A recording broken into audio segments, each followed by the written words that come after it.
Hey guys, Naz here with another video. In this video, I'll be going over my class tier list so you know which are the best classes to use. I've been every super boss on hard mode level 200, which is the highest we can go as of patch 1.10, and I have over 300 hours of playtime. With those accolades, I believe I'm fit to make a class tier list. I'll be rating every class from left to right as they appear in the class section of the menu, and I'll be warning you about post-game classes, so don't worry about getting spoiled.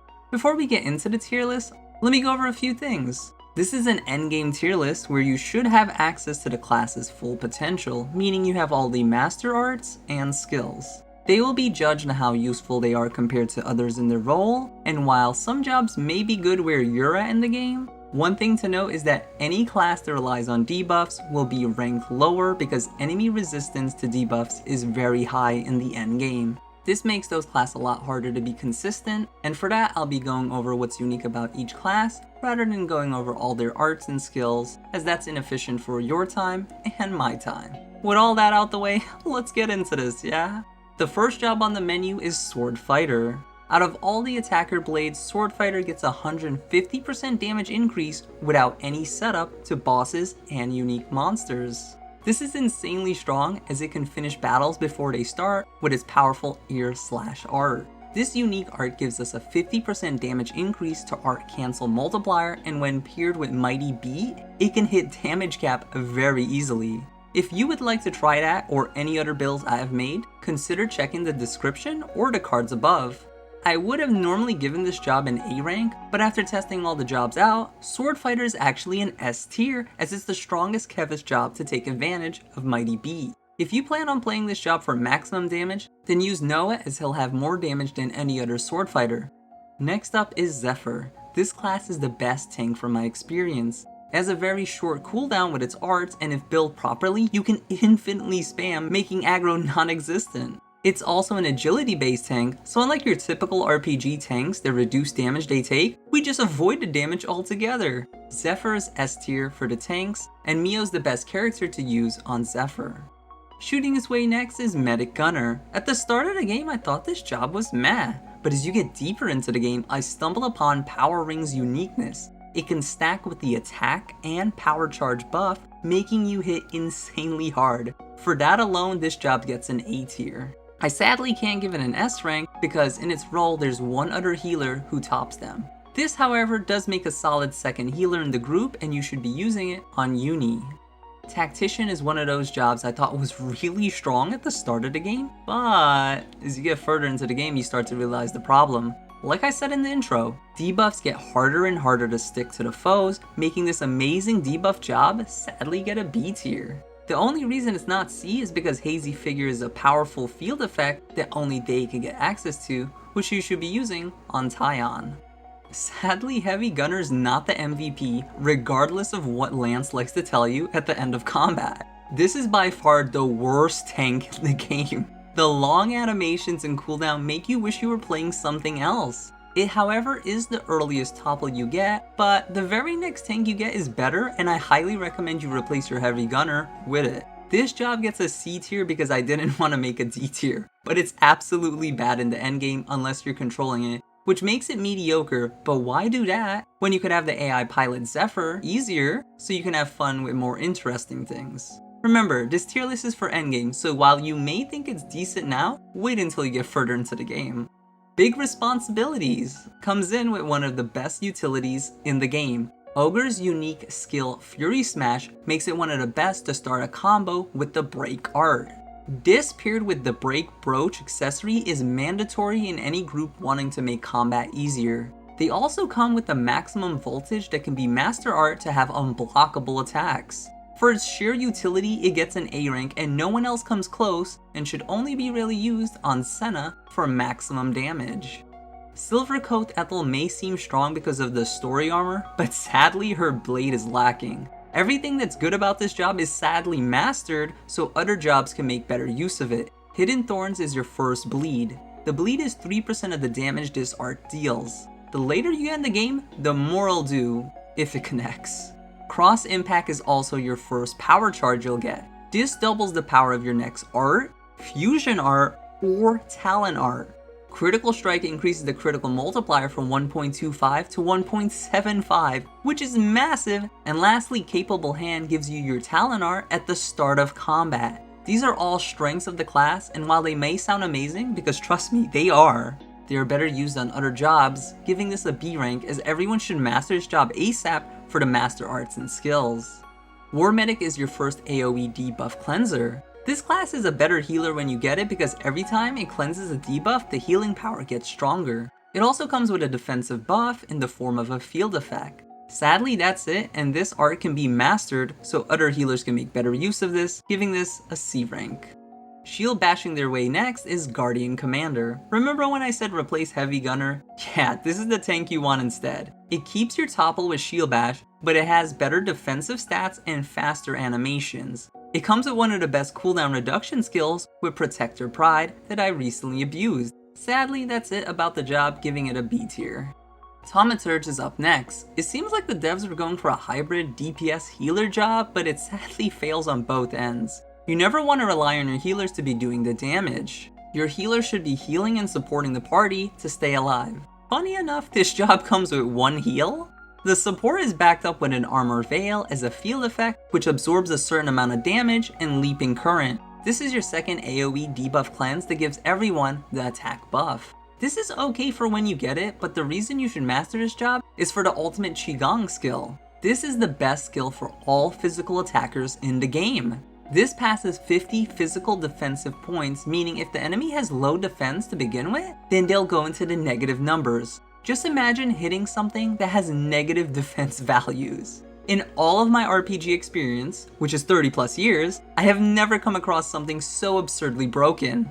Unfortunately, we're rating the jobs on how they stand alone, and Thaumaturge is just mediocre for endgame, giving it a C tier, but you should totally master this for ultimate Qigong. Yumsmith is next. This is the first job with an offensive field effect with Recharge. It'll increase everyone's critical hit rate, which is awesome. Flashback is a master skill that the Ogre job wants to have, as it'll be your main breaker from now on. This job seems very interesting as it has a damage over time field effect with the blaze damage. As of making this video, it's either bugged or it scales really poorly, as I tried multiple attempts to bring this skill to life, but unfortunately all of it fails, even with the blaze accessory. It's also the first job to help you inflict debuffs with the skill, but sadly that is hardly noticeable in the end game. For that, this job gets a C rank. Full Metal Jaguar is one of the strongest blades when you get it. Being able to ramp up your damage to 255% is amazing. Sadly, it could lose it as fast as it got it, because if you miss an auto or an art, then you go back to 0%. This can be mitigated with items or using it during a chain attack, where you can never miss. During the endgame, other jobs outclass its damage, but recently I was able to make a team without any tanks, and they were the star of the show. Overall, this job gets an A rank as it's the only DPS to let you play without a tank, without having to bank on buffs to carry that team composition. Strategos is in the same boat as Thaumaturge. I'm not really sure what is up with this hybrid healer stuff, but it's trying to debuff your enemy with No Love Loss, buff your allies with Moondog and Mirror Trap, and its passive Preemption Gambit. Funny enough, it can do decent damage since every buff an ally gets, Strategos does 30% more damage. Unfortunately, it will never produce the same amount of damage as an attacker blade can, and like I said, debuff goes out the window when you get in the endgame, giving it a C tier. Sneaking their way next is the Stalker. This is one of those jobs that looks amazing on paper, but in practical application, it's meh. In Cold Blood is a massive damage increase, but like I said, having a bleed stick is hard, and yes, bleed is considered a debuff in this game.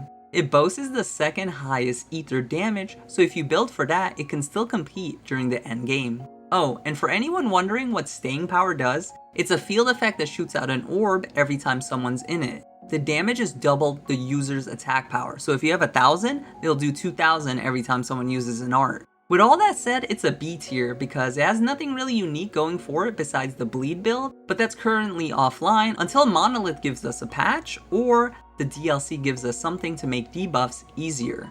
Lone Exile is the DPS tank hybrid. It actually does the highest damage of all the tanks, but for that it'll most likely die to any tank buster if it gets hit because it has paper thin defense.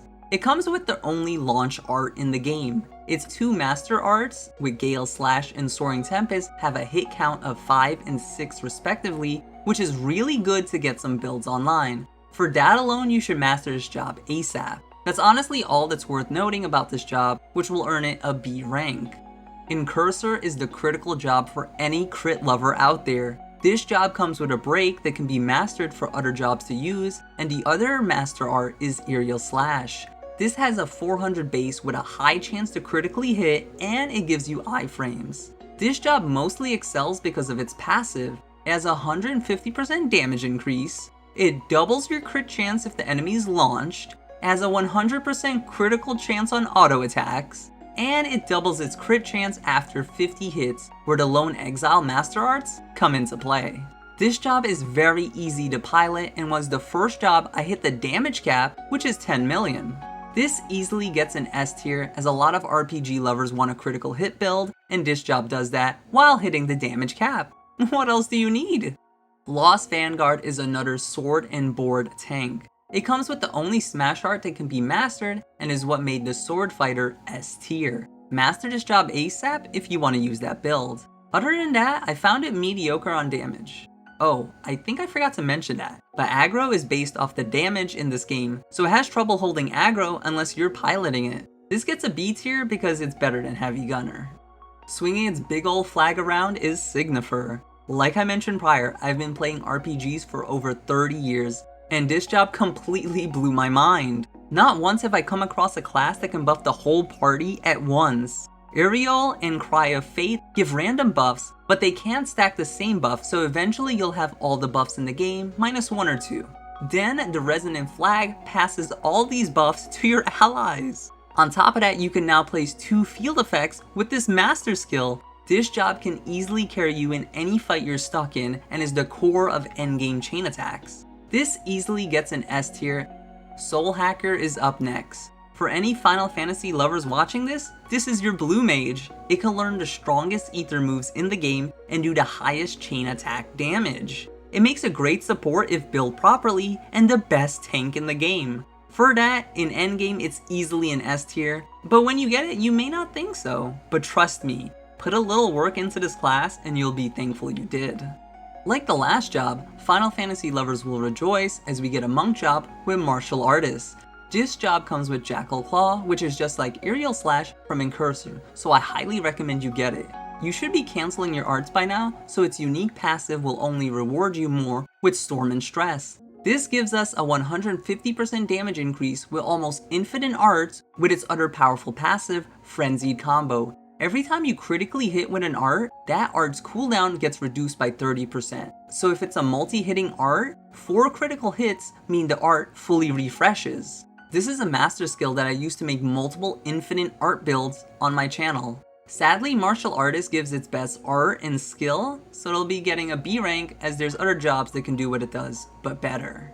Troubadour is our first cooldown reduction support. Ring of Roses is a field effect that lowers your cooldown and you could stack 3 on top of each other. It is also the only burst art outside of Talon arts, so I highly recommend you master this to farm items easier with my burst guide. While Twin Moon seems powerful, I have yet to need its effect. Perhaps we'll need it in the DLC. Its Talon art paired with Signifer can be the most broken thing in this game. Remember how Signifer can give you almost all the buffs in the game? Well, Troubadour can pause the buff timers and refresh your arts. This is insanely powerful, and I abused it. It also comes with one of the first AoE passive in the form of Swift Song. This boosts your accuracy and evasion by 20% just by having it equipped. With all that being said, its heals are on the lower end, but if played properly, this can be a great support healer, giving it an A rank.